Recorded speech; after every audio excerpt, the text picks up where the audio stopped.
अभी 3 मंडल की तैयारी है, अभी पूरे भारत की बारी है। याद रखना इस बात को, जिसने भी संविधान की तरफ आंख उठाई ना, तो उसकी आंख निकालने का काम भीम आर्मी करेगी। संविधान को कोई नहीं बदल सकता। तो संविधान को बदलना की कोशिश करने की सोच रहे हैं ना, वो अपने इरादे बदल दे जल्द से जल्द, नहीं तो उनको बदल दिया जाएगा और जहां से आए थे ना वहां भेज दिया जाएगा वापसी। ये भारत बाबा साहब का है, जितनी भी सरकारी जमीन है सब हमारी है। याद रखना वो 1818 की लड़ाई 500 मार 28,000 पेशवाओं को भगाया था, आज तो हम करोड़ों हैं। याद रखना इस बात। तो क्या लग रहा है आज की रैली में आपको? आज की रैली एक प्रचंड रैली होने वाली है, जो पूरे देश के अंदर एक मैसेज जाएगा कि जिस तरीके से ये हिंदू राष्ट्र घोषित करने की कोशिश कर रहे हैं ना, तो हिंदू राष्ट्र इनका काम नहीं आएगा। और जैसे ये कहते हैं ना, जाति तोड़ो हिंदू राष्ट्र बनाओ, वो काम नहीं होगा। अब संविधान पढ़ेंगे और भारत इसको बनाने का काम हमारी भीम आर्मी आजाद समाज पार्टी करेगी।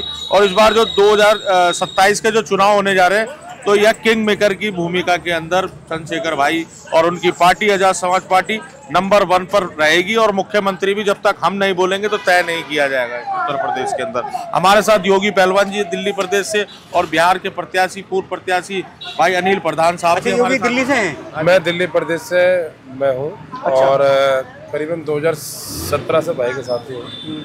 और अभी 2027 में आप देखना, बहुत ही जबरदस्त हमारी पार्टी जो है उभर के आएगी। क्या लग रहा है आज की रैली से कोई बदलाव होगा? हाँ बिल्कुल होगा बदलाव। बिहार में आप देखिए अच्छी फाइट हुई है हमारी कई सीटों पे हम 2nd नंबर पे भी आए हैं। तो अभी तो हम लड़े हैं, तो अभी शुरुआत है, अभी टेलर बाकी है। तो दिल्ली में इस बार चुनाव हुआ विधानसभा का, कितनी सीटों पे चुनाव लड़ी भीम आर्मी आजाद समाज पार्टी? 15 सीटों पे लड़े। 15 सीटों पे लड़े थे। अच्छा, 15 सीटों में हमारे को वोट परसेंट तो पड़ा है, लेकिन दिल्ली के अंदर अभी लोगों को ना दर्द महसूस नहीं है इस बात का, क्योंकि परसेंटेज हमारी ज्यादा है। भागीदारी दिल्ली के अंदर 65% SC/ST के लोग हैं और माइनॉरिटी के लोग हैं, 65% लोग हैं। अगर चाहे तो मुख्यमंत्री अपना बना सकते हैं, बाकी लोगों की सोच है।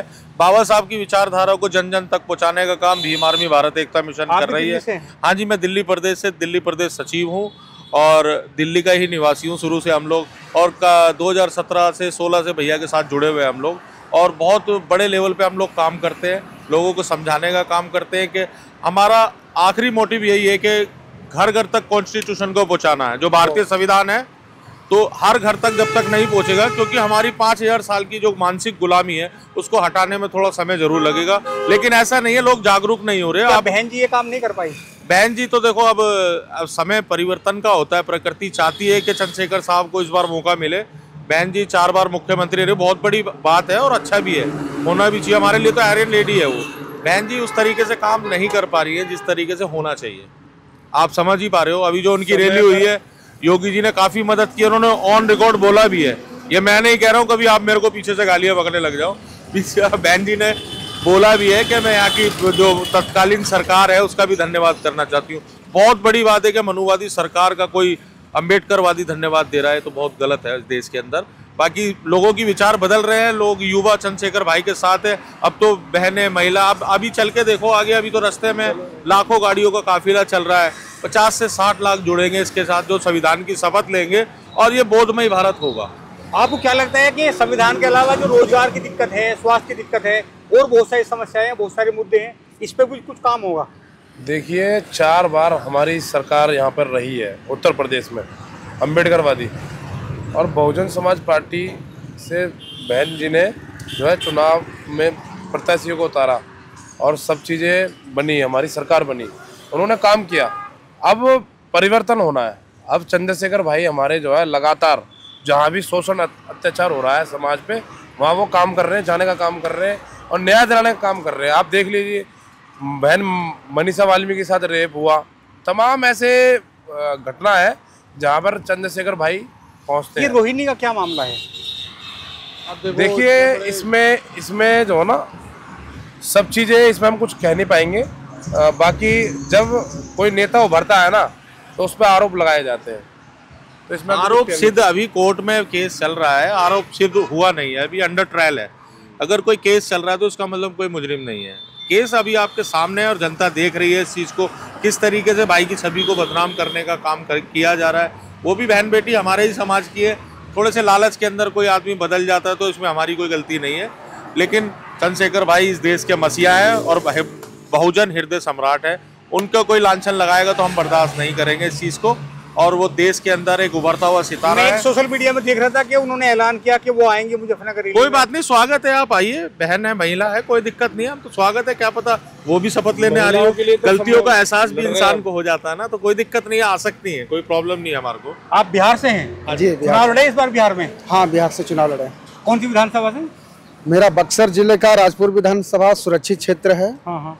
वहाँ से हम आज़ाद समाज पार्टी कांसीराम के प्रत्याशी रह चुके हैं, अभी चुनाव लड़े हैं और तीसरे स्थान पर हैं। तो आजाद समाज पार्टी का वहाँ कैसा रहा पूरे चुनाव में? ओवरऑल अगर हम बात करें आपसे तो वोट परसेंटेज कितना रहा? देखिए, इसके पहले भी हम बिहार के पूर्व प्रदेश अध्यक्ष रहे हैं और बिहार के 38 जिलों का भ्रमण किया है। अभी जो चुनाव फाइट हुआ है उसमें हमारे जो पार्टी फाइट की है, 5 विधायक चुनाव मैंने कि फाइट किए हैं और जीत चुके हैं हम लोग, और वो सभी लोग आ भी चुके हैं, इस रैली में आए हुए हैं और हम लोग भी 3 दिन से जमे हुए हैं। और हम लोग चाहते हैं कि 2027 में भाई को यहाँ पर उत्तर प्रदेश का सीएम का चेहरा हम लोग देखना चाहते हैं।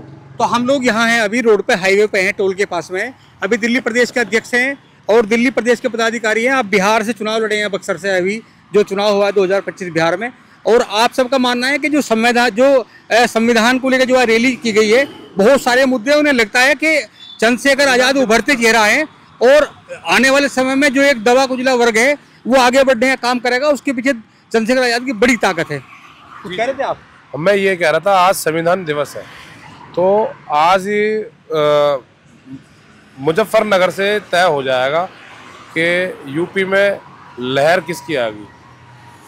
इसमें तमाम पूरे देश के लोग आ रहे हैं। तो आज उत्साह है। और वैसे तो रैली 3 मंडलों की, 3 मंडल 14 जिलों की थी, लेकिन बिहार से, दिल्ली से, तमाम जो यूपी के लोग हैं यहाँ आ रहे हैं और आज ये एहसास दिखाते हैं कि चंद्रशेखर आजाद वास्तव में बड़े नेता हैं और उभरते चेहरा है बहुत बड़े प्रदेश की राजनीति दिल्ली में भी हमारी रैली हुई थी चंद्रशेखर भाई की, तो वो स्टेडियम में हुई थी। स्टेडियम छोटा पड़ गया था और रोड पे भी जगह नहीं थी। ये चंद्रशेखर भाई की ताकत है। और आने वाले समय में जो है ना, आने वाले समय में आपको दिखाएंगे, आप देखना। अभी तो जो है परिवर्तन होगा। की तैयारी है, अभी 3 मंडल की तैयारी है, अभी पूरे भारत की बारी है, याद रखना इस बात को। अभी तो 3 मंडल में इतना आक्रोश है, तो पूरा देश के अंदर कितना आक्रोश होगा। जिसने भी संविधान की तरफ आंख उठाई ना, तो उसकी आंख निकालने का काम भीम आर्मी करेगी, याद रखना।